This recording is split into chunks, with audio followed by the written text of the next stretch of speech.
İman öte ulu dövlet. Öte çoğun Allah Taala'nın belegi. Bardıq paygambarlar imanды meneti üçün жиберилген. Кыпында iman алып кеткен болсо, Allah Taala эртеби кеч түбөлүктү бейишин берет, бул дүйнөдөн 10 эсе чоң.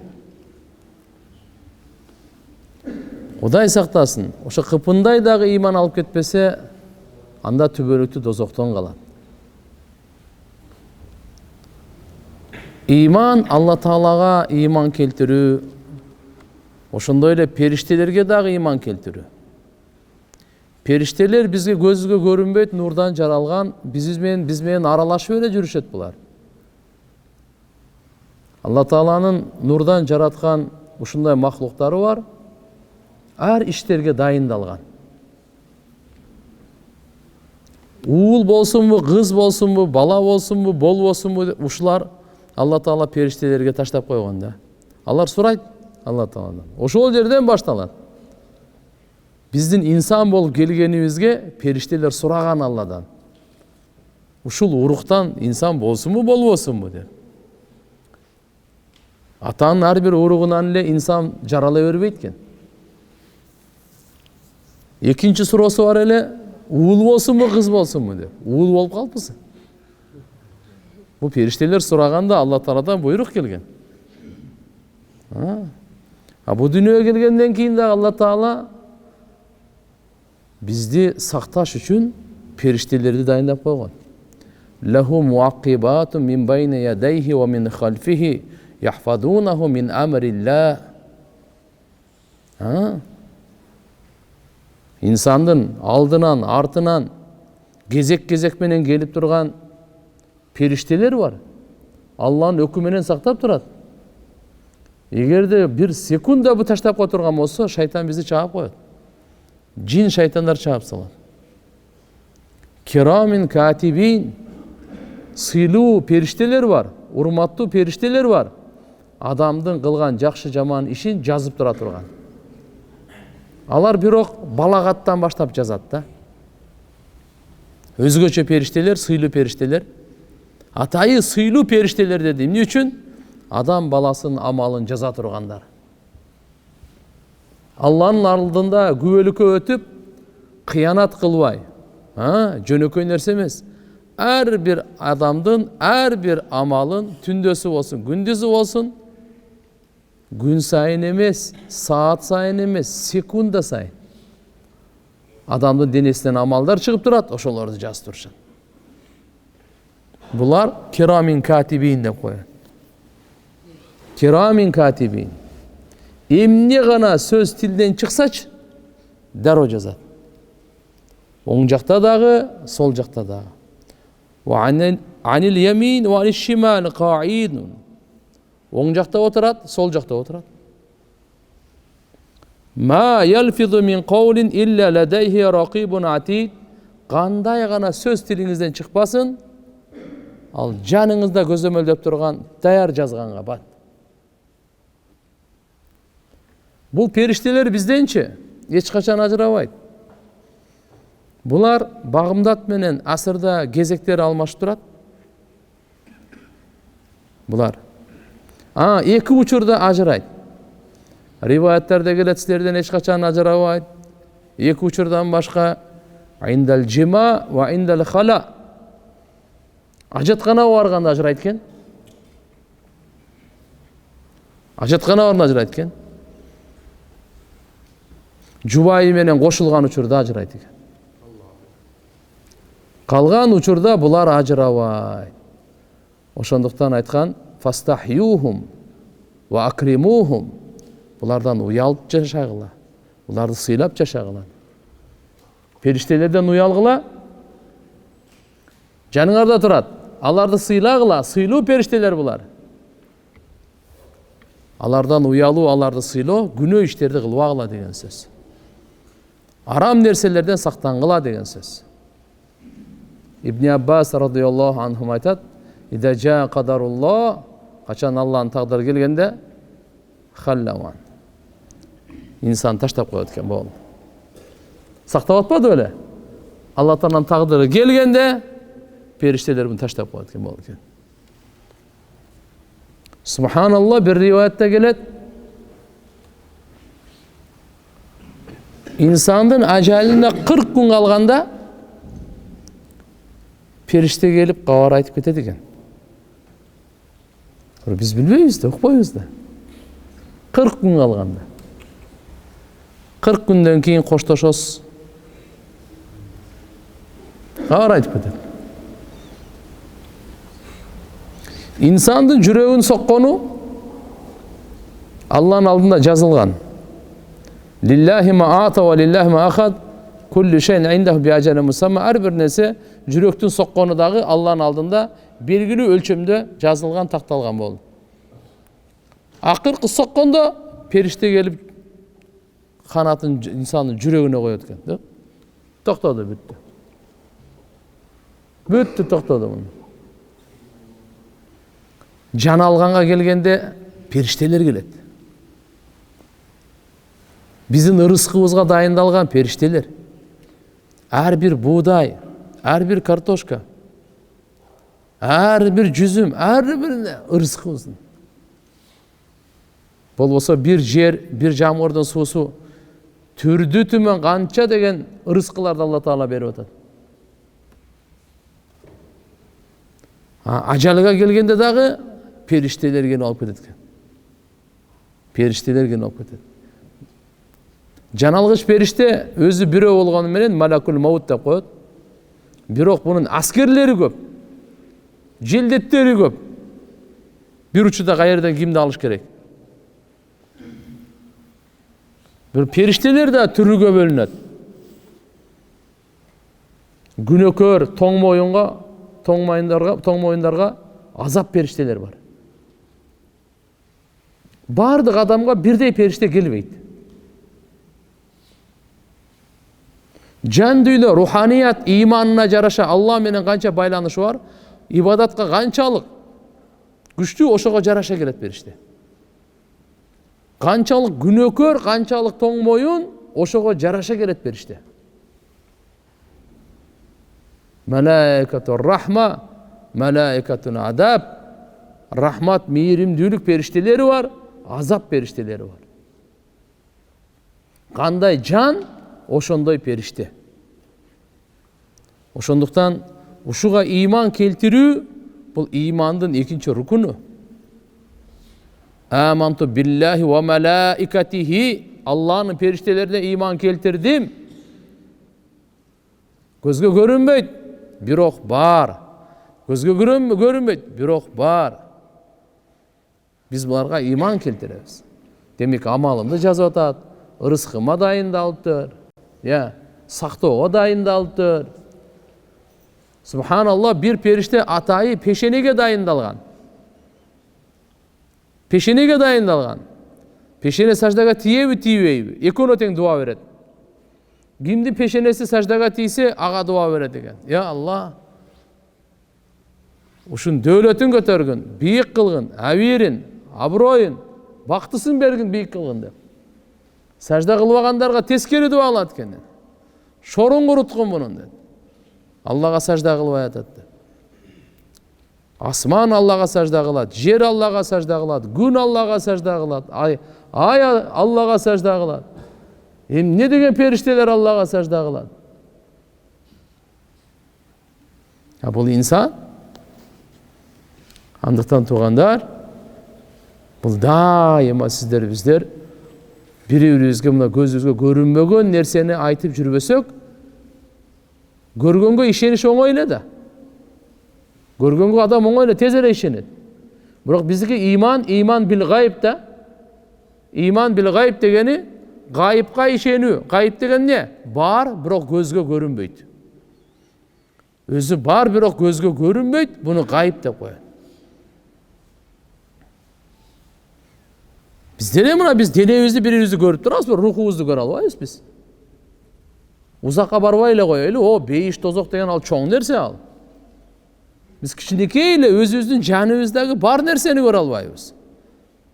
Özümüzün akıllımızdı göre albayız. Özümüzün İnsandın en bağlısı ne? Akıl. Akılımız менен hayvandardan ajırап турабыз да. Болбосо insan en alsız mahluk. En alsız mahluk.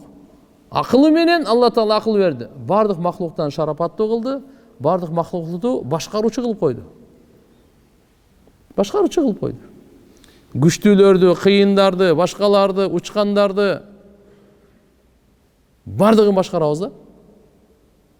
Не үчүн? Ошол акыл менен. Ошол акыл биздеги жауһар, Алла Тааланын берген белеги көрө албайбыз да. Сиз бейиш тозок дейсиз, ага кезек келет. Биринчи мына кичинекей нерсени тактап албайлы. Рух, жан дүйнө.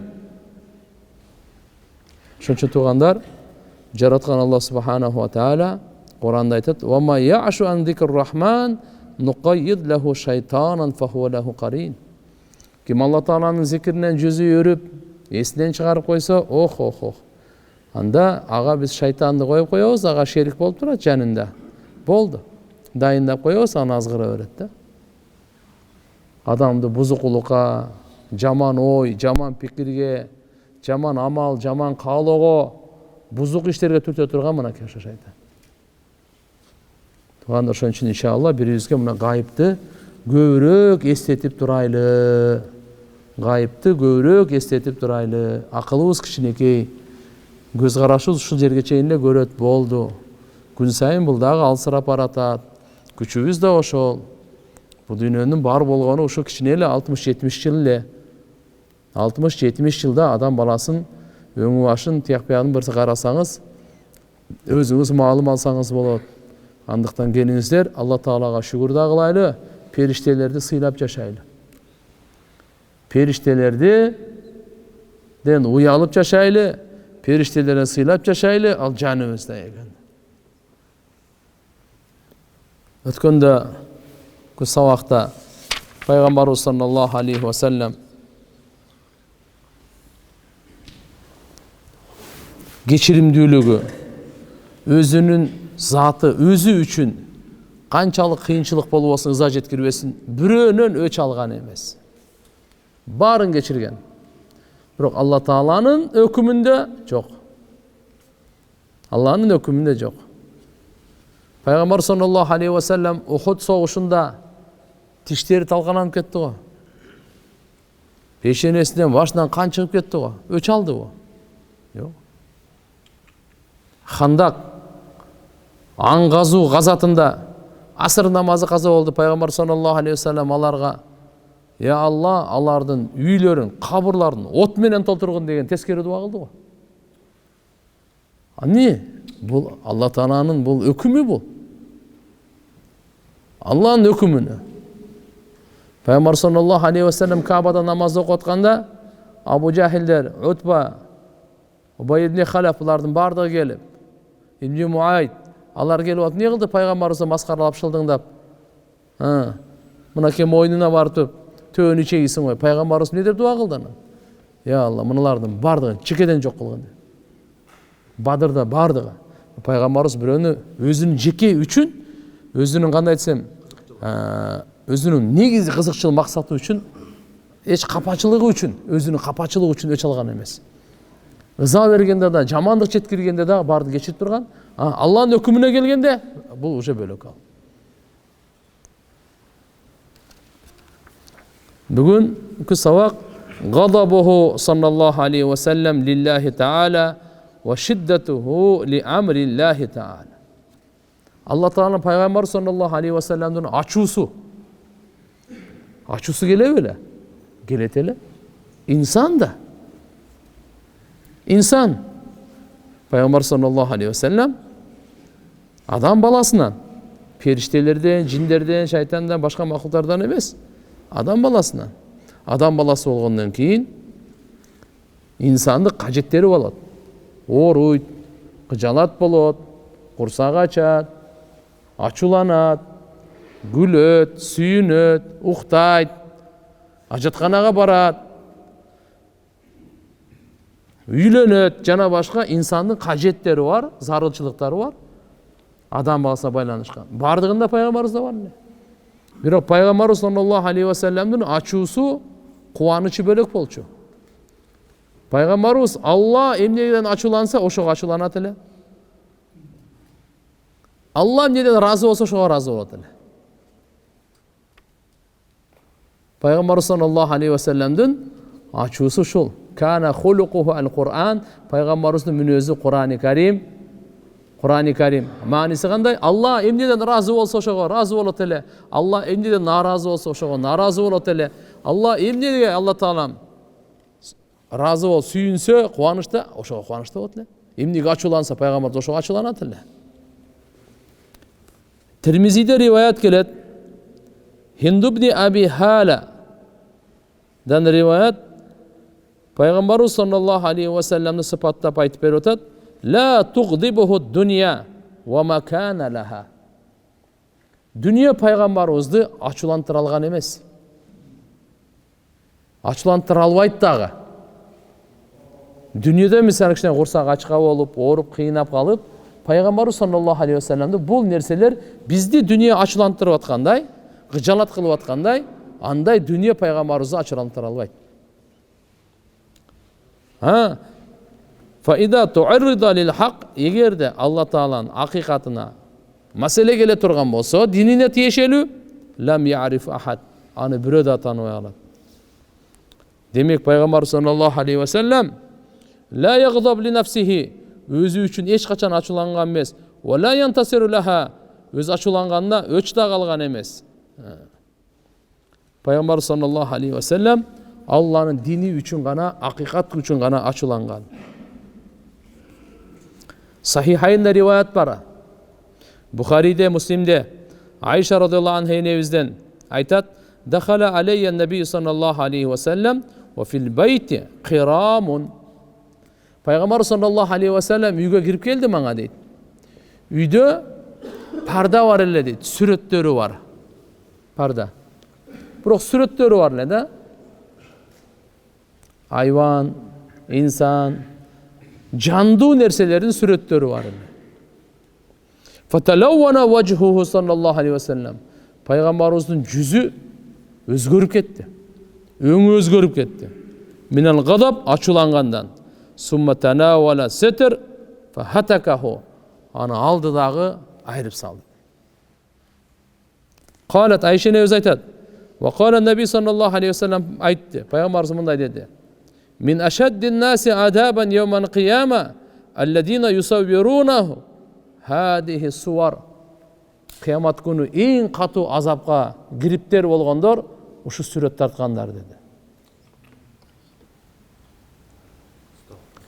Пайгамбар саллаллаху алейхи ва саллам Меккенин жеңүүсүндө Кабага келгенде, Кабанын тегерегинде бут сөлөкөттөр бар эле.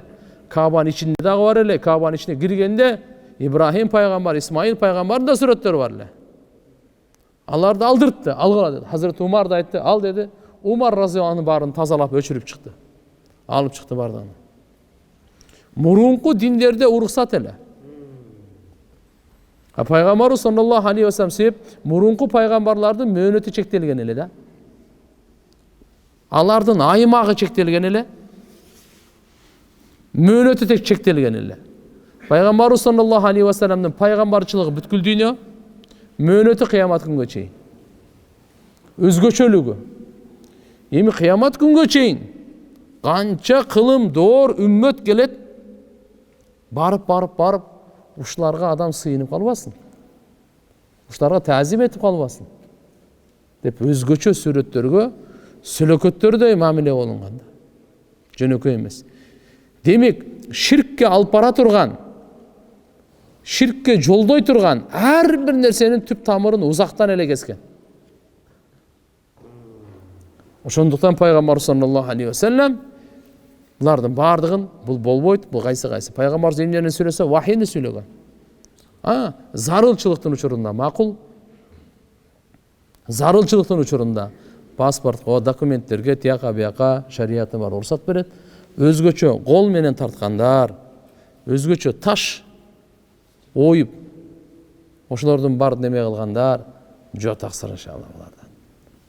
Айкелдерди, сүрөттөрдөн Bizim İslam dinimizde bu bolmaydı. Dinimizde. Peygamber sallallahu aleyhi ve sellem'den açusu Müslümandardı jirkentүү, аларды кууп, аларды качыруу, ушундай амалды кылгандан пайгамбарыбыздын ачуусу келген экен. Пайгамбарыбыз эмне нерсеге ачуусу келген? Сабак ушул тууралуу. Сахih Бухариде, Сахih Муслимде келет. Абу Мас'уд радıyallahu anhudan rivayet aytat. Ata raculun nabiyye sallallahu aleyhi ve sellem faqala ya Resulallah inni la ataakhkhar an salatin gadat min ajli fulan mimma yutilu bina ayutilu salabina. Bir kişi geldi Peygamber sallallahu aleyhi ve sellem aytdı. Ya Resulallah men bağımdat namazga geçip gelen. Niye? Palanca imam var oşonun sebebini. Niye abi? Al öte uzun okuydu eкен da. Uzun okup namazды uzartıp birinci, ikinci rekette uzartıp kıynap yutiru salatu bina bizge uzartıp okuydu ayvay.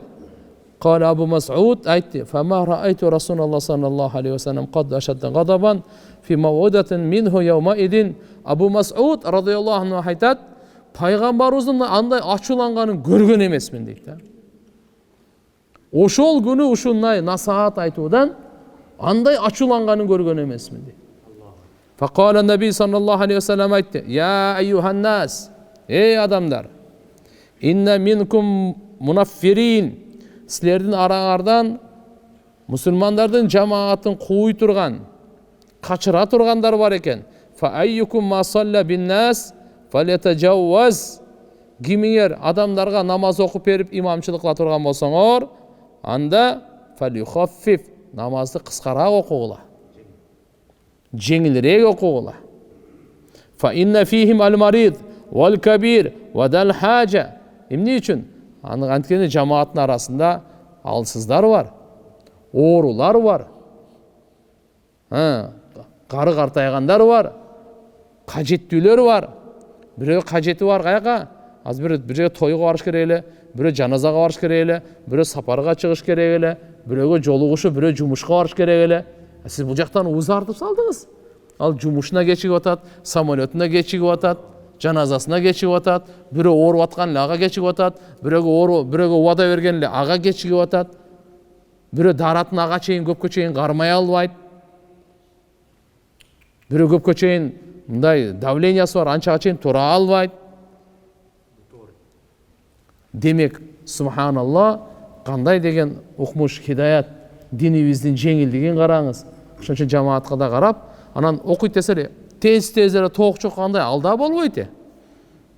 Ortaço, biri öte uzun emes, Peygamberimiz ayttat, жеңилирээк өзүнүн немеси менен окуш керек. Жалгыз окуганыңызда нафил окуйсузбу, сүннөт окуйсузбу? 2 saat окуңуз. 2 saat окуңуз. Ушундай машаалла окуялар болгон.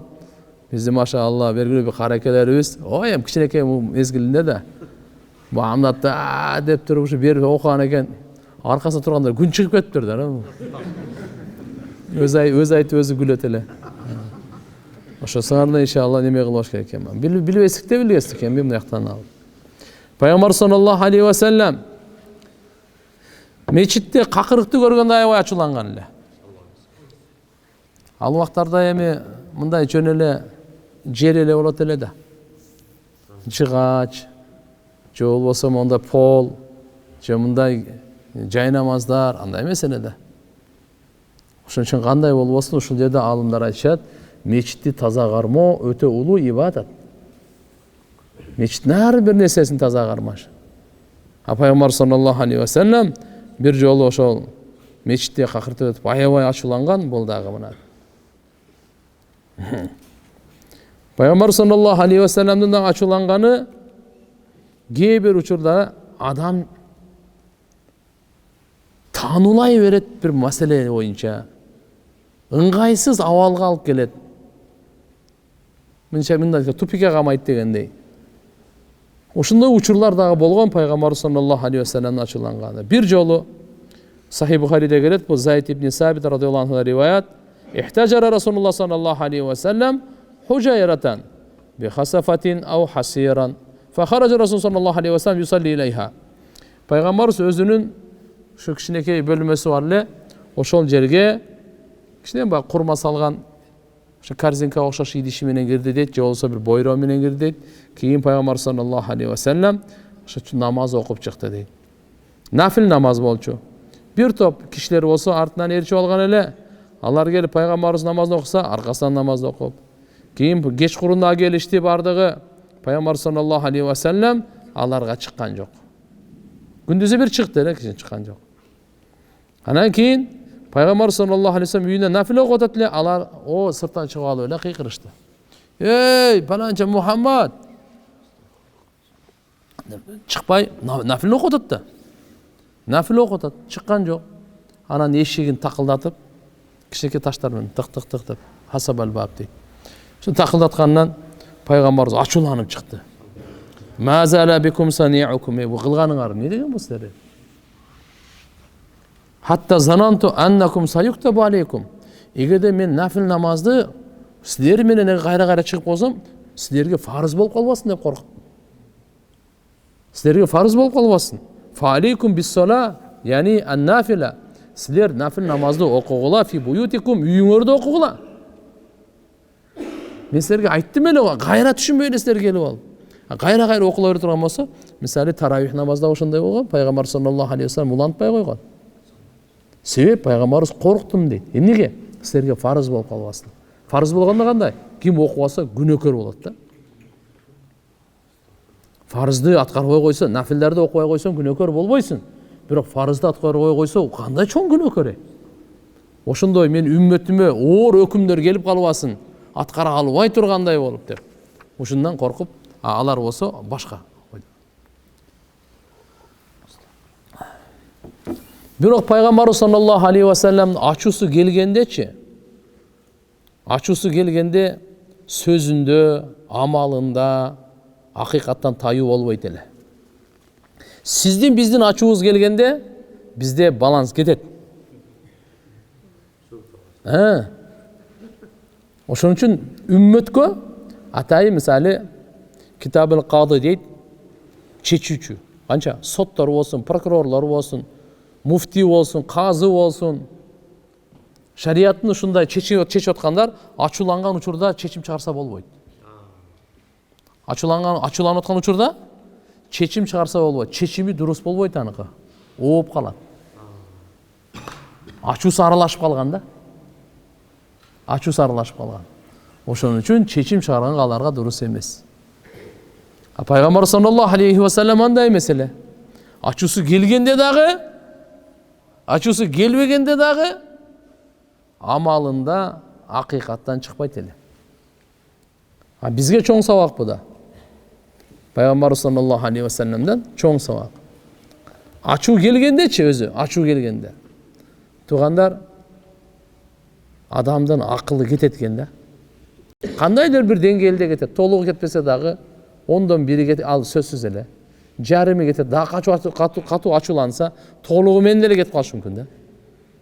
Кандай процент бир кетет сөзсүз. Ачуу келгенде акыл кетет. Акыл кеткенден кийин шайтан келет.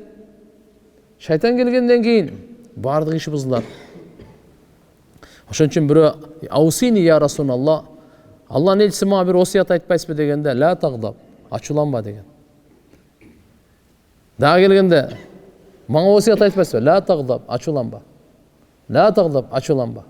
Кайра. Демек тугандар, Пайгамбар саллаллаху алейхи ва саллям катуу ачууланган учурда дагы сөзүндө, амалында акыйкаттан чыккан эмес. Айтат Ибн Аббас разияллаху анхумадан, Муснад Ахмадтан келет, Пайгамбар айткан: "Аллиму ва яссиру, аллиму ва яссиру" 3 жолу айтты. Үйрөткүлө, жеңил кылгыла, жеңил көрсөткүлө. Файда кадипта фаскот, ачууланып калсаң, эми унчукпа. Калаха саласан, ачууланып калсаң, унчукпа. Качан ачууландыңбы? Эң жакшысы унчукпай коюш керек экен. Ачуу келди да. Мен дагы сүйлөсөм, ана ачуусу келди. Ал дагы сүйлөсө, көтөрүлө берет экен да. Шайтан көтөрө берет экен. Ошон үчүн ачуу келгенде эң жакшысы тилди тартып унчукпай коюш керек экен. Унчукпай коюш керек экен. Биринчиси, унчукпай койду эле талак берген жок. Унчукпай койду эле, тилде берген жок, жаман нерселерди айтып берген жок. Унчукпай койду, баледен кутулду да бул. Өтө көп баледен кутулду. Ошон үчүн айтат, ушундай сөздү айтпаган, кийин кечирим сураганга мажбур боло турган. Не кереги бар ушундай сөздө? Айтат бул. Мусулман, даанышман адам ушундай сөздү сүйлөбөйт дейт, артынан кечирим сурай турганга мажбур боло турган. Алдын ала эле жөнүндө зачем? Сурабай, айтпай эле койду да. Көбүнчө азыр мынакей ачууланганда болор болбогон дүйнө үчүн ачууланып, тилинен ажырашуу, талак жана башка чыгып кетет. Жок. Ачууланганда биринчи иш сүйлөбөш керек экен да. Акырын анан бул температурасы түшөт. Температура түшөт го, анан сүйлөй башта. Экинчиси, пайгамбар саллаллаху алейхи ва саллям ачуу келгенде отур деген. Сүйлөгөнгө мүмкүнчүлүк эмне кандай, дагы эле сүйлөгүң келип атат да. Анда отура кал. Отуруп сүйлөш. Туруп сүйлөшпө, отуруп сүйлөш. Отуруп сүйлөгөнгө дагы эле ачуу кетпей атса, анда жатып алып сүйлөш керек. Мен да жан баштап жатып, ал да жан баштап. Мындай карасаң, субханалла, бул пайгамбарыбыздын сизге бизге берген нусха. Оңолуу нусхасы. Ачууну кетирүү нусхасы. Алланын тарабынан келген таалим. Жөнөкөй эмес да. Башка нерсе менен кетирүү мүмкүн эмес да. Канча ачууланганды көргөнбүз. Бири-бирине тиги чыны менен башка койгондорду я. Ой, ачууланган адамдар атып салып атпайбы бири-бирине? Жокпу? Биз азыр кече космостон түшкөн жокпуз го. Жашап атабыз ошо эл менен чогуу эле. Мына маршруткаларды канча жолу көрдүм. Ой, токтотуп, мынандай кылып, сөгүп, эшикти ач, даң. Баары ачуудан го. Мушташа кетсе эле го, мейли эми. Тиги арматурасын көтөрүп чыкса, бул пистолетин көтөрүп чыгып. Баары ошо ачуулангандан да. Ачуулангандан болуп атат го. Кийин эмне болду? Тигиси өлдү, тияка кетти, бунусу түрмөгө кетти. Бунусу өлдү, кабырга кетти, бунусу түрмөгө кетти. Буну үй бүлөсү ыйлап атат, бунун үй бүлөсү да ыйлап атат. Буга дагы күнөө, буга дагы андан ашыкча күнөө. Бир адамдын канын төккөн кыямат күнү канча өпөрөт буга? Бу дүйнөдөгү киши мери түрмөгө түшүп калды. 1 жыл, 2 жыл, 5 жыл, 10 жыл мейли. Бул менен ахирет кечирилбейт тасыр ал менен. Адамдын өлтүргөн адамдын каны оңой деп атасың. Мусулмандын бир тамчы каны 7 жер 7 асмандан жогору турат. 7 жер 7 асманда. Тирмизи шарифте келет хадис, пайгамбар саллаллаху алейхи ва саллям айткан. Аллага жеңилирээк деген. 7 жер 7 асманды талкалап коюу, муну. Талкалап коюу жеңилирээк бир мусулмандын бир тамчы канына караганда чыдай албайт ага. А муну канын төгүп өлтүрүп атат. Балдары жетим жана башка. Кандай болду бу я? Демек туган, буда бизде алхамдулилlah китебибиз бар. Ушуну түшүндүрүп берген пайгамбарыбыз бар. Алла субханаху ва таала берген динибиз бар. Бардык маселе чечилет бул жерден. Ар бирибизге керек. Ойлобоңуз, мынага керек деп отура бербең. Мага керек деп угуңуз сабакты. Мейли тияктан угуп атабы, башка жактанбы, онлайнбы, башкабы, ушу мага керек деңиз. Аял болсун, кыз болсун, эркек болсун, аксакал болсун, чоң болсун, кичине болсун. Баарыбызга керек. Мага керек, мен үй бүлөмө керек, мен чөйрөмө, досторума керек. Ачуулана турган иште ачууланбаган, Hazreti Umar айткан бул шайтан деген. Адам барасы ачууланат. Балаңыз туура эмес нерсе кылып койду, кызыңыз туура эмес нерсе кылып койду, досуңуз кол алдыңда иштегениңиз туура эмес нерсе кылып койду. Ачуулануу болот. Ага да ачууланбасаң да, кандай ал? Аны эшек деген то есть. Ачуулангандан кийин кечирбеген ошо шайтан деген. Ачуулана турган нерсеге ачууланбаса ал некен? Эшекке баары бир экен да. Үйүндөгүлөр жылаңач болуп кеттиби? Намаз окуйбу, окубайбы, арак ичип атабы, ичпейби, карта ойнойбу? Эшекке баары бир экен да. Бәрі бір екен да қанша. Зына болып атау, емне болып атады, қаяқтан тауып атау, емне ішіп атады. Бәрі бір екен де. Хазірет Умар айтқан. Ачулана тұрған ешке ачуланбаса, ал ешек екен деген. Егер ачуланғаннан кейін кешірбесе, ал шайтан екен деген. Ешектен әм жаман ал. Ал ешектен дағы жаман ал. Демек, ачуланғаннан кейін аялыңызды кешіріп қойып, не ол дем? Балаңызды кешіріп қойыңыз, қызыңызды кешіріп қойыңыз. Ачуландың ба, бол. Досыңды кешіріп қой, бол. Қошынаңды кешіріп қой, жана башқа. Демек, бұл жерде азырқы мынау жөнөкөй емес, өзгөчө, субханалла, азырқы заманда нервтер жұқа болып қалған, болор нерсеге атырылып қалған учурда туған bizde иман сақтап қалады. Имандан башқа біздің ахиретімізде, дүниемізде сақтап қала тұрған нәрсе жоқ. Ол иманның бұтақтары ушул, ачуланба. Ачулан жұтайлы, ачуын жұтайлы. Валкадиминнен гайд. Құранда Алла Таала тақва адамдары сыпаттарын айтқан, ачуларын жұтқандар деген. Бейішке кіре тұрған тақва адамдары сыпаттарының бірі кадиминнен гайд, ачусын жұтқандар. Вал афина анин нас, адамдарды кешіріп тұрғандар. Андықтан баруызға керек бұл. Баруызға керек. Қандай ғана мәселе болсын, ачуланбай жетішейлі. Қандай ғана мәселе болсын, ачуланбай іштешейлі. Қандай ғана мәселе болсын, ачуланбай жашашайлы. Құда қаласа, иншалла, біріншіден өзіміздің нервтеріміз де сақ болады, жүректеріміз де сақ болады. Қанша адамды көрдім, ачуланып орып қалған да. Өзі ачуланып еле орып қалған. Давлениесі көтеріліп кеткен. Талмасы қармап қалған.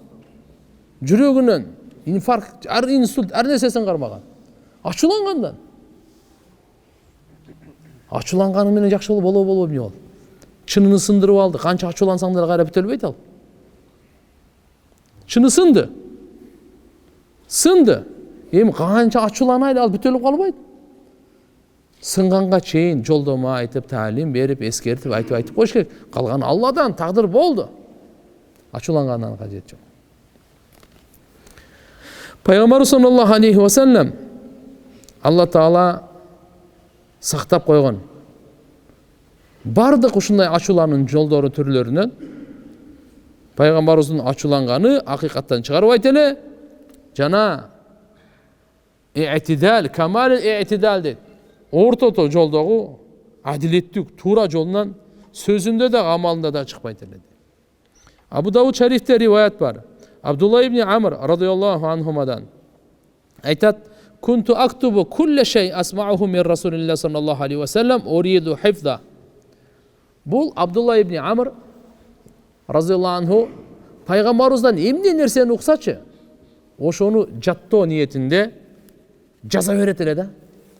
Жаза берет эле. Ва қалу атактубу кулле шей тасмау.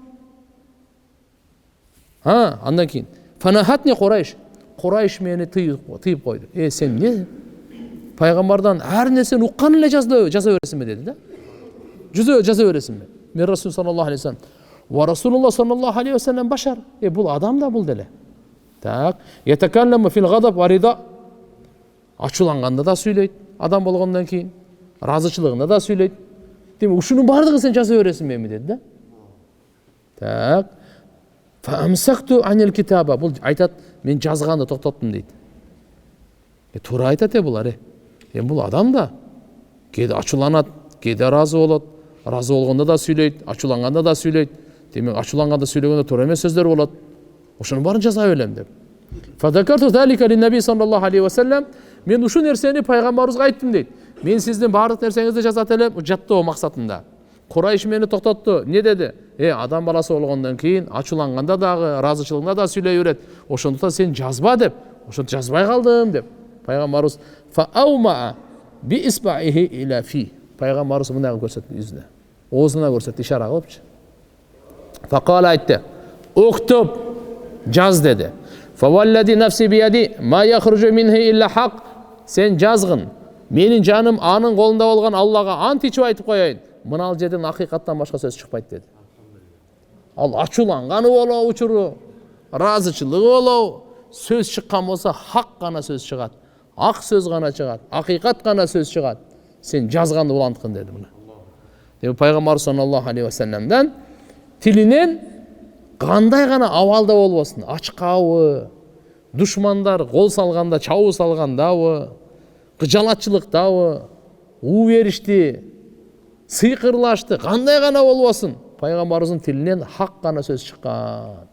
Ошондой өтө оор абалдарда, кыйын абалдарда дагы адам баласы путуна тура албай ала турган ушундай сыноолордо дагы вама янтику анил хава ин хуа илля вахью юха, пайгамбар саллаллаху алейхи ва саллам напсы каалоосунан эч бир сөздү сүйлөгөн эмес, эмнени сүйлөсө вахийден гана сүйлөгөн.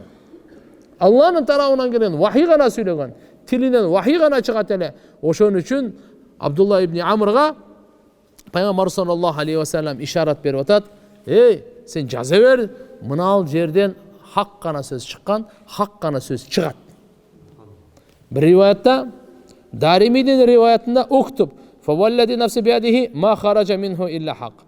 Murunkuda ma yahrucu minhu illa hak. Bul жерден hakikat gana söz çıkkan, hakikat gana söz çıkat. Hakikattan söz başka çıkpayt, hakikattan söz başka çıkkan emes degen söz buna. Çıkkan emes dağı, çıkpayt dağı buna.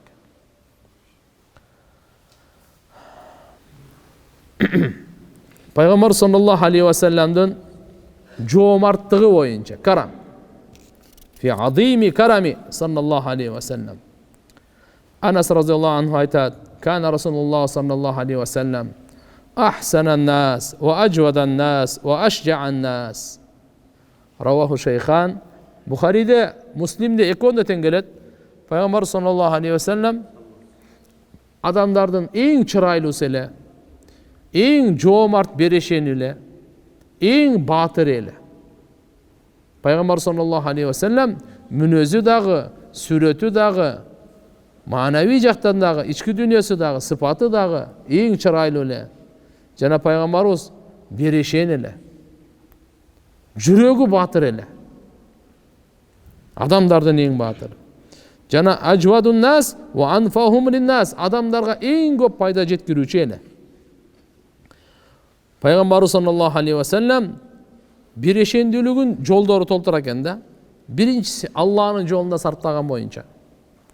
Экинчиси бейбечараларга, кембагалдарга, муктаждарга, жесирлерге сарптаган боюнча.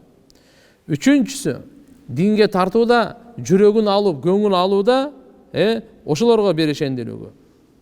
Муслим шарифте келет, Анас разияллаху анху риваят: "Ма суила Расулуллах саллаллаху алейхи ва саллям шей'ан илля а'таху." Пайгамбарыбыздан эмне суралсачы, берет эле да. Эмне сураса аны берет эле. Фажа'a рajulun ve huwa Saffan ibn Umayya. Bir kişi geliptir, Saffan ibn Umayya деген. Fa'atahu ganaman bayna jabalayn. Aga эки тоонун ортосундагы бир коктун койдун барыгын берип бериптир. Bir kok. Ушеле. Эки тоонун ортосундагы коктун. Faraja ila kavmihi, o kavmuna gelip ayttı: "Ya kavmi aslimu fa inna Muhammadan yu'ti ata men la yakhaful faqr." Men la yakhaful faqr. İslam'ı kabul kılыңlar, ey menin elim dedi. Muhammed uşunday beret eken, jakırçılıktan korkpay beret eken dedi. Bersem ertegen men kembagal bolup kalam, jakır bolup kalam, kolumda eşteke kalbaya kalat dep, andan korkpayt eken dedi. Özünü Peygamberimiz öte az işledi. Bирок берешендүүлүгүнө Allahu Akbar. Hunayn'de kança degenlerdi berdi. Bir kişiye 100 ödön bergen günler oldu. Malik ibn Avf'a berip Safvan ibn Umayya oşonun özüne aytat da Peygamberimiz ayva jek körчүкен да болчу. Anam Peygamber sallallahu aleyhi ve sellem bergenden keyin en jakşı görüp kaldım deydi. Bergende jakşı görüp da barla ya. En jakşı görüp kaldım deydi. Özü вообще Safvan aytat tafa ma'ahu. Peygamber sallallahu aleyhi ve sellem tegerenip atasaffahul ganaim deydi. Oşo koylardı bunda izindep vнимательно karab жүргөн экен да. Kança koy qayerda эмне бар деп Hunayn'de. İzmarra bi şe'bin mamlu'in iblan ve ganaman. Bir koktan ötüp barasa koylar, tölör toltura. Fa'ajabahu. Öte jaktı buğa. Faja'ala yanduru ileyh. Gayra karaya başladı. Peygamberimiz aytdı. A'jabak hada şe'b ya Aba Vahb. Ey Safvan. Bul koktu sana jagып atабы dedi ele. Naam, ova dedi. Huwa laka bima fi. Emnesi olsa şu bardığı seniki dedi. Oşundan keyin bul aytadi. Aşhadu annaka Rasulullah ma tabat bi hada nafsu ahad qattu illa nafsu nabi. Bunday берешендүүлүктү пайгамбар гана кыла алат деп күбөлүк берип исламды кабыл алды да. Мындайды пайгамбардан башка эч ким кыла албайт. Пайгамбар гана кыла алат деп. Пайгамбар саллаллаху алейхи ва саллям берешендүүлүгүнөн эмнени сураса берет эле, хатта ла япка индаху шей, өзүндө эчтеке калбаганга чейин берет эле. Тирмизиде риваят бар. 90.000 dirham geldi. Bir boyronun üstüne koyup koydu dağı. Oşunu suraganlarga bere verip bardığın tüketti. Abu Said radıyallahu anhudan rivayet. Ansarlık bir adamlar Peygamberimize gelip suraştı, Peygamberimiz berdi. Dağı suraştı, dağı berdi, dağı suraştı, dağı berdi. Eştike kalgan yok. Anam Peygamberimiz aytdı. Ma yakunu indi min hayr falan addakhirahu ankum. Mende kanday gana nerse olbosun, men sizlerden jaşırıp alıp kalbayım dedi. Hiç kaçan. Hiç kaçan anda alıp kalbayım. Oma yasta'fif yu'affihullah. Kim özün taza karmasa Allah anı taza koyat. Oma yastagni yughnihullah. Kim başkalarga kajetin görsetpösö Allah anı bay kılat. Oma yatasabbar yusabbirhullah. Kim çıdamkay olsa sabır kılıp çıdasa Allah Taala anı sabırdı kılat. Ve ma utiya ahadun ata'an huwa hayrun lehu ve awsa'u minas sabr. Adam balasına sabırdan ötkön jakşılık, sabırdan ötkön kengdik berilgen emes deydi. Eң jakşı uşu egede başına kanda bir kaygı sıno gelip kalsa sabırdı uluk kıla turgan bolsa andan ötkön Allah'ın razıçılığı için kim sabır kılganda үйрөнсө andan ötkön jakşılık çok eкен da. Andan keng nerse yok. Andan kengdik. Demek жүрөгүнүн kengdigi, dünya ahirettin kengdigi andan başka yok. Peygamber sallallahu aleyhi ve sellem biröөгө bir nese bергенде өзү берет эле, эстегенде, унутуп калбайын. Бергенде biröөгө кайрымдуулук кылып атканда, жардам берип атканда, зекет, үшүр, садака, белек, оң кол менен. Кайсы кол менен кене? Оң кол менен бергенде сол колу көрбөй калса, билбей калса деген риваяттарда келет. Оң колу менен берген, оң кол ата ямин деп келет да. Ушундан уламалар айтат, мондай иштерди оң кол менен бериш керек экен дейт. Сооптуу, жакшы иштерди кандай? Оң кол менен. Акча бергенде дагы, нерсе бергенде дагы оң кол менен. Бизе шашып мындай бере беребиз го, бирок оң кол менен. Аллаху акбар. Пайгамбарыбыз өзү берет эле, бердиртпей. Пайгамбарыбыз мындай бирөөгө берип мен жактырбай анан кийин сен берип койчу деп, жок, өзү берет эле кол менен. Азыр мен сахабанын атын унутуп калдым.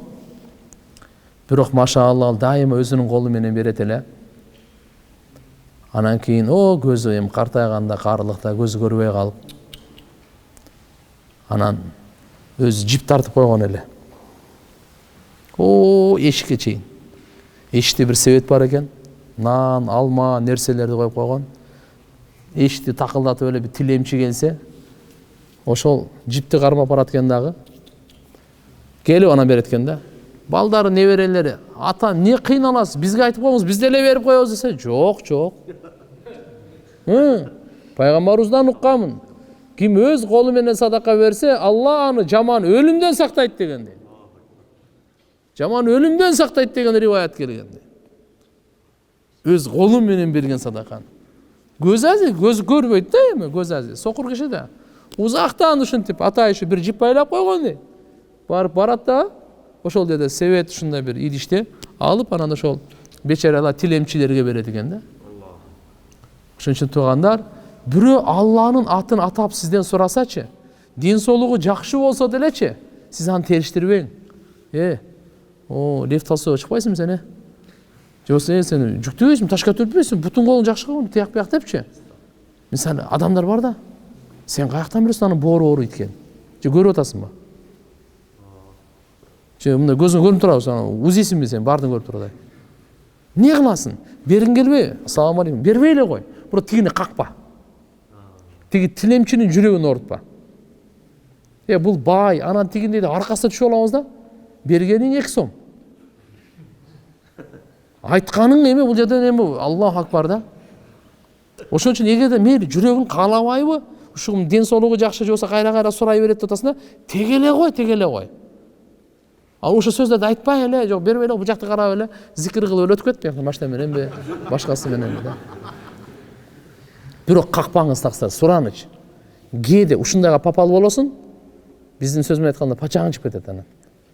Бир тескери ох деген жүрөгү дуа кылып калса, ошого попал болуп калсаң, сен аны кемсинткен, ой, андайдан Кудай сактасын, коркуш керек экен. Ар кандай болуп калышы мүмкүн да. Биз билбейбиз да таксыр. Биз билбейбиз да. Биз эч кандай эч нерсесин билбейбиз да. Гайыпты билсеңиз анда айтыңыз. Ошон үчүн могу тилемчилерде кандай болбосун, Аллахтын атын сурап келсе, берип кое бериң. Бирок бергиңиз келбесе, ишенбесеңиз, жүрөгүңүздө жана башка нерселер болсо, аны какпай эле өтүп кетиңиз. Бербей эле коюңуз, бирок какпай эле өтүп кетиңиз. Кандай деп эми кыскасы пайгамбар саллаллаху алейхи ва саллям ким гана сурабасын, Аллаху акбар, бербей койгон эмес экен. Өзү берет эле дейт. Ибн Саад Зият ибн Маула Яш ибн Аби Рабиядан риваят келтирет, айтат: "Хаслатан кан ла якилухума Расулуллах саллаллаху алейхи ва саллям ли ахад." Ушу эки касиет болгон. Пайгамбарыбыз бирөөгө дагы ошол эки касиетин берген эмес дейт да, таштап койгон эмес. Так, некен? Ал-вуду минал лейл, түндөсү даарат алып, хатта якум, намаз окуган. Васаил якум саллаллаху алейхи ва саллям хатта юатияху. Экинчиси тилемчиге.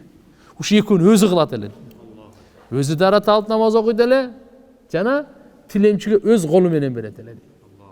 Өз колу менен берет эле. Ошон үчүн иншалла өзү күн сайын кичине садака берип турушубуз керек. Күн сайын. Кичине бир сындырым нан болсо дагы, бир курма болсо дагы, балдарга да үйрөтөйүн кичине, бар бер. Аз-маз тыйын берип коюң, берсин. Кичине балдарды иштетиңиз, канча иштеттиңиз? Түшкө чейин иштедиби бүгүн? Каникулда. 500 сомду бериң. Дагы 100 сомду она садака бересиң, бар. Кичине берсин балдар. Садака берсин. Биздин аялдар көбүрөөк берсин. Пайгамбар саллаллаху алейхи ва саллям айтат эле. Ал сөзсүз эле тыйын эмес, нандан бергиле, нерседен бергиле, эскирген кийимдер бар, айнадайын бергиле. Не кыласың ага? Бут кийимдер бар, бала чакаң. Сиздин эскиңиз башка бирөөгө жаңы. Пайгамбар саллаллаху алейхи ва саллям Айшенизге айткан: "Айша, кийим жыртылмайынча башка кийим кийбе" деп. Бизде азыр жамак кийгенди уят деп билип калдык, туурабы? Азыр жылаңачтарды уят дебейбиз. Аферисттерди уят дебейбиз. Мошенниктерди уят дебейбиз. Элди жамандап чыккандар, эл бузарлары уят эмес. Бүгүн кичине ушундай эски кийип калса уят болуп калат. Жамак кийим. Хазирет Умар халифа болуп туруп, бүткүл дүйнөнү кармап турган. Мусулмандардын амири болуп. 14 жерде, bir rivayette 17 жерде жамагы бар эле кийиминин. 17 жерде жамагы, бирөөсү териден жамак. Материалдан эмес. Материал жок болсо аны териден эле. Болбосо ойлобоңуз жок эле депчи, тыйын жок эле деп. Кырманды көргөнсүздөрбү? Жүгөрүлөрдү көргөнсүздөрбү? Үйүп коет эле, Алтын монеталар ушундай үйүлүп турчу эле. Алтын монеталар. О сейфинде эмес, кырманда. Жокто бул бардыгынан кылбай эле турган эмес ал. Кандай эле мына. Айтат эле. Элим курса тоймоюнча мен тойбойм дейт эле мына. Элим кийими бүтүн болмоюнча мен бүтүн кийбейм дейт эле. Алла Таала ошого жараша жардам берди. Аллаху акбар, кандай болуп кетти? Азыр 14 кылымдан бери Hazret Умарды айтабыз го. Андан бери канча батыш өттү, бирөөнү айткан эстеди эле жок. Ким деген ким бар? Кимис эсте бар? 14 кылымдан кийин мен эле эмес да азырчы. 14 кылым миллиард адам аны эстеп келатат. Ушундай жашады. Ахиреттерин ушундай курду. Суктана турган кылды işte. Биз да аларга узакта болсо дагы кичине 1% жакындашайлы. 1% окшошойлу. Hazret Umardын ушундай ниетинин берекесинен Алла ушундай берди. Жалпы мусулманда дүйнөдө бирөө да зекет алган киши калган эмес.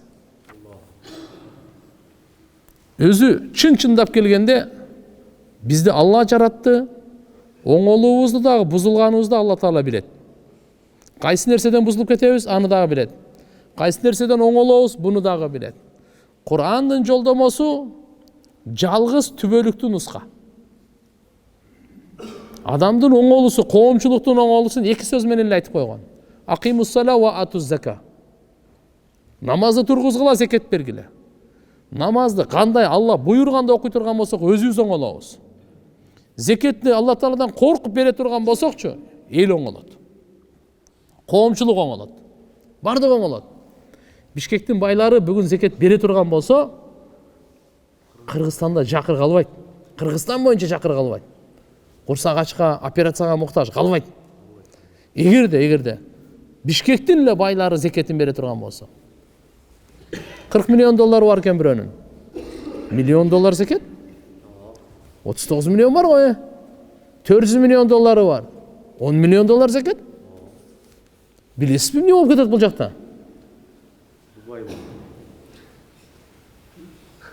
Алла субханаху ва таала ушундай бир ортобуздагы бирибизге болгон кайрымдуулук Алла Таала буга муктаж эмес, ушуну фарыз кылып койгон да. Азыр 249 миң сом кимдин мойнунда, кимдин акчасы болсо 249 миң сом. Ага зекет фарыз. Ага зекет эмне? Фарыз. 249 миң жерде барында бар эми жердечи. Барында бар. Күлүп отурбойбу? 249 деген канча доллар болуп калат? 3 миңби? 3 миң доллар. Чай чочпойбу мына. Просто биз ушуну ибадат катары билбейбиз. Биз бере элекпиз. Мына маданиятты жандандырышыбыз керек. Эң биринчи сиз молдого, мечитке, имамга эмес, өзүңүздүн туугандарыңыздан баштаңыз. Бир айтсаңыз сразу молдо бул жака намек кылып уруудат окшойт дейт. Туугандар, Аллаху акбар. Ысык көлдүн байлары, ысык көлгө бергиле. Баткендин байлары, Баткенге бергиле. Динибизде ошондой. Ар бир айылда, ар бир районда азыр байлар бар. Ар бир районда жокпу? Кудай кааласа иншалла ушуну биз максаттуу эле берип, туура кете турган болсок, Кудайым Алланын тарабынан башкача береке берет. Зекет деген сөз бар го, закат. Бул мындай. Өсүү, көбөйүү деген сөз. Закаттын бир мааниси тазалануу деген сөз. Сиз 40 миң долларыңыз бар эле, 40 миң долларыңыз бар, 1000 доллар зекетке чыгардыңыз. 39-у таптаза болду да. 39-у таптаза болду. Кирдим барчы көт бияктан. Так. Сиз 40 миң доллардан 1000 доллар бердиңиз эле, көзүңүз айтып атат, азайды, 1000 долларга азайды, 39 миң болуп калды кап. Зорго тапкан элем деп. Алла айтып атат. Ямхакуллаху риба ва юрбис садакат. Сен зекетиңи, садакаңы көбөйтөт. Пайгамбарыбыз айтып атат. Аллага ант ичип айтам, зекеттен мал эч качан азайбайт дейт. Садакадан мал эч качан азайбайт. Касам ичип айтам дейт. Сааттап келип, эмне болду? Чың деп атат, намаз окуп калды. Жарым саат барбы? Чөдө мен билем эме. Мейли кеттик анда.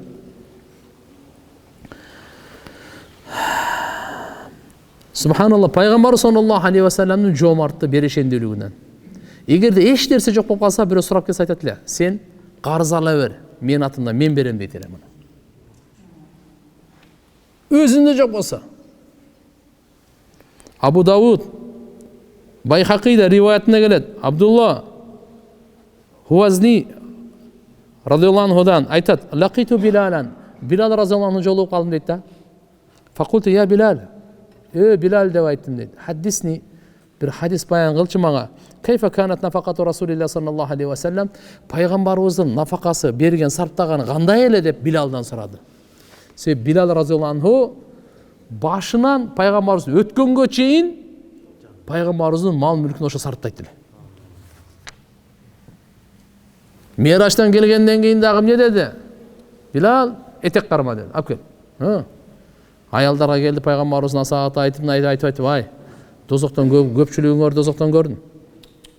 Сіздер садақа өрле дегенде аялдар ошо шакектерін, сөйкөлөрүн тек ошондо материалды көтөрүп жүрген Билал болчу да. Билал разиаллаху анху ма кана лаху шей, айтат. Пайғамбарыбыздың сарптаганы кандай эле десе, суроо үйрөтпайбы? Эчтекеси жок эле дейт. Анан не? Ва кунту ана аллади ания залика мин. Ушунун мутавалли жоопкерчилиги менин де болчу дейт. Ана мутавалли амра амалихи. Пайғамбар саллаллаху алейхи ва салламдын мал мүлкүн жоопкерчилиги мен. Пайғамбарыбыз айтат эле, мынага сарпта, ошонун бардыгы мен сарптап жүрөм. Так, мунзу баасаху Аллах субханаху ва таала хатта туфия. Пайғамбарыбыз аны пайғамбар, Алла Таала пайғамбар кылып жибергенден дүниеден өткөнгө чейин ушу иш менин мойнумда болду. Ва кана алейхиссалату вассалам ида атаху ал-инсан муслиман фараху ариян я'мурни фа анталиqu фа астaqridu фаштара лаху al-бурдата фа аксуху ва ут'иму. Bir мусулман келип калса, кийими жок. Макулбу? Пайғамбар саллаллаху алейхи вассалам мага буйрук берет эле дейт. Мынага кийим кийгизгиле деп. Мен барат элем дагы карызга алат элем, сатып алып туруп, буга кийим кийгизип, курсагын тойгозот элем дейт да. Tirmizi şerifte келет, Umar ibn Hattab razıyallahu anhudan bir kişi Peygamber sallallahu aleyhi ve sellem'e gelip sorады, bir nese bering dep. Peygamber sallallahu aleyhi ve sellem ma indi şey, mende eçteke kalbay kalıptır, bereyin desem. Ha dedi, sen bara benim moynumda olup, meni şu satıp alıver. Anan keyin fayda ja'ani şey qadaytuhu. Bir nese kılda kalsa, bir nese gelip kalsa, men ondan tölep koyam dedi. Faqala Umar aytdı, qad aytaytahu. Ya Resulallah, siz ağa berdiniz o. Azır hem жоқ bolsa, ne kılasın onu qarız alıp ananı bere vermen keyin qarızını töleyin dep. Fama kallafakallah. Sizde bunda cevapты kılgan emes go buga dedi. Ma la taqdir aley, siziniz kolunuzda жоқ nersege жоопкер emessiz da. Жоқ bolsa жоқ da. Anı bundan alıp anan ağa qarız bolganda men keyin töleyim dep Hazreti Umar aytkanda uşu sözünde Peygamberimiz açılanıp ketdi. Peygamber sallallahu aleyhi ve sellem kavla Umar açılanıp ketdi. Faqala racul minel ansar. Ansarlardan da bir kişi var ile bir sahaba ala aytdı. Ya Resulallah, anfiq ve la takhaf min zel celal min zil arşi iqlalan dedi. O Allah'ın elçisi. Sarptay veriniz. Vapşe korkmayınız. Allah'ın aldığında kembagalçılıktan korkpay sarptay verin deydi. Peygamberimiz anın sözünü okup gülüverdi. Maşallah, azamat eken go, şunda hem var eken go dep. Ya. Peygamberimiz fatabassama Resulullah sallallahu aleyhi ve sellem ve urifa fi vechil al-beşr bi kavlil ansari sümme kalu ve bihaza umirtu. Oşol ansarlık kişinin sözünün Peygamberimizin yüzüne şunday bir jılmayı, kuanıç geldi da qaran aytdı. Men uşuğa buyurulgamın da özü dedi. O bidalika umirtu. Ol olsa maşallah Hazreti Umar'ın sözüne açılanıp kettiler. Ansari aytıp koydu sırazılı. Ya Resulallah, anfiq ve la takhaf. Sarptаңыз ya Resulallah. Korkpay sarptаңыз bul jagın depçi. Mınaki Peygamber sallallahu aleyhi ve sellem Tirmizi şerifte gelet Cabir radıyallahu anhudan ma suila Resulullah sallallahu aleyhi ve sellem şey'en qattu faqala la. Peygamberimiz Muhammed aleyhisselamdan emne gana soralınmasın, жоқ dep aytkan emes hiç kaçan deydi. La degen Araplar жоқ degen söz da. Жоқ dep aytkan emes eken Peygamberimiz ömüründe. Bu la жоқ dep bir gana taşahhud ат-тахиятты окуйбуз го, ошондо айткан экен: ашхаду ан ла илаха иллаллах. Бир Алладан башка Кудай жок деп, жок деген сөз ошол жерде эле айткан дейт. Алымдарыбыз машалла буга неме кылып. Кандай болбосун, пайгамбар саллаллаху алейхи ва саллям өтө берешен эле. Ибн Аббастан риваят келет. Ва кана ажуда ма якуну фи Рамадан. Өзгөчө Рамазан айда, эстегенде бу Рамазан айда пайгамбарыбыздын берешендүүлүгү күчөнөт. Башка айдарда да берешет эле. Рамазан айда күчөнөт. Кайна ябба Жибрейил бериште келгенде, "Вакана Жибрейил ябба лейла мин Рамадан", ар түнү келет эле, чогуу сабак кылат эле. Фала Расулуллах саллаллаху алейхи ва саллям ажвадун нас бил хайр мин ар-рихил мурсала. Аллах. Пайгамбарыбыздын жоомарттыгы, берешендүүлүгү, кол ачыктыгы. Мына катуу шамал бар го, андан да катыгыраак жана пайдалуураак, жакшыраак эле дейт да. Берешендүүлүктө пайгамбарыбызга тең киши болгон эмес, зат болгон эмес. Пайгамбар саллаллаху алейхи ва саллям даже өзү дагы, үй бүлөсү дагы кээде бир түнгө дагы, эртеңки күнгө дагы азык калбай калат эле, ошону дагы берип берет эле дейт. Ана.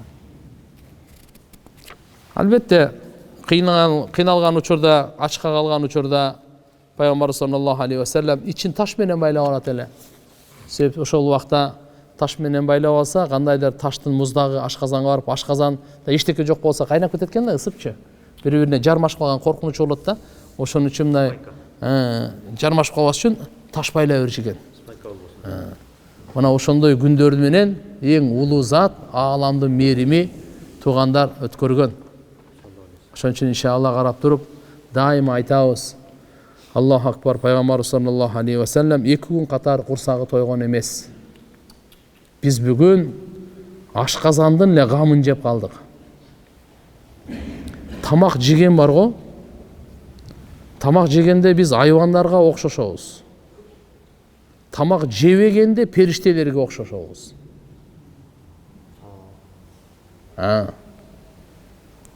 Ошон үчүн эми окшонууну кимге окшошойлу, ал жак тандаңыздар эми өзүңүздөр. Чогуу тандайлы. Мейли. Бирок ошо тамак үчүн урушуп, тамак үчүн жаңжалдашып, тамак үчүн андай барбашыбыз керек да.